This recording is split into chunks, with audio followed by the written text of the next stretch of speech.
Tuloy ka.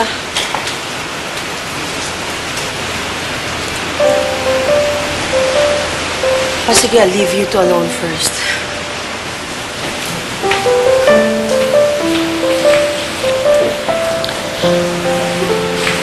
Nabalitaan ko.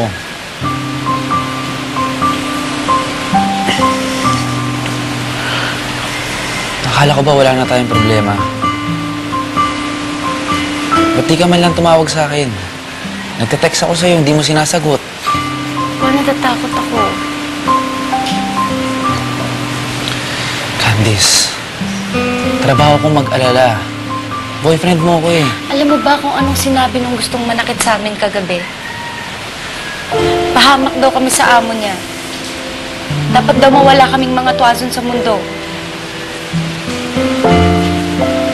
Teka, huwag mo sabihin. Hindi ko alam kung ano iniisip mo. Ang alam ko lang, na tuwing magkakaayos na lang tayo, palagi na lang may nangyayaring ganito.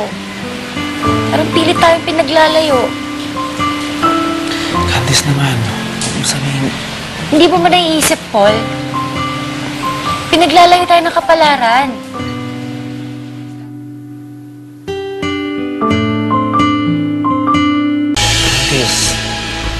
Please. Ano, Paul? Kakalabanin natin ang kapalaran? Para sa atin. Paul, you can never fight fate. Kaya natin. Ako, hindi ko kaya. Candice naman, oh. Please. Alam mo, Paul, siguro mas mabuti pa kung mag-cool off muna tayo. Ganun na lang ba yun? We tried, Paul. God knows how we tried.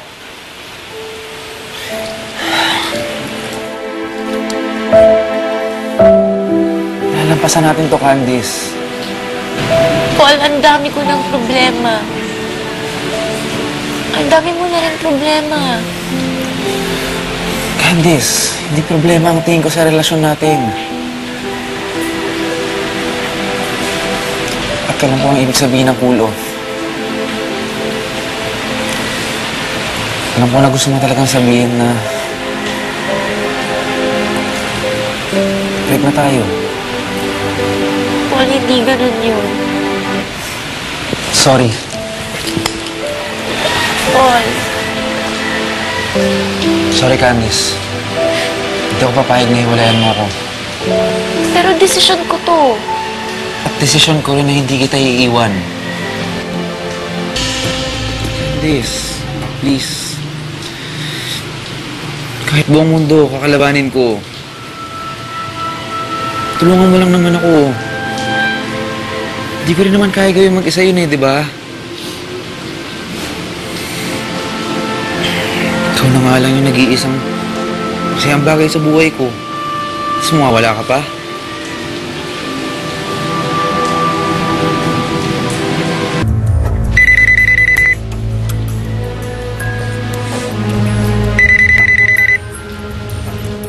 Hello, Paul? Hello, Ninang. Paul, something bad happened to your father. What? Hinuli siya kanina sa bahay niyo. Ano?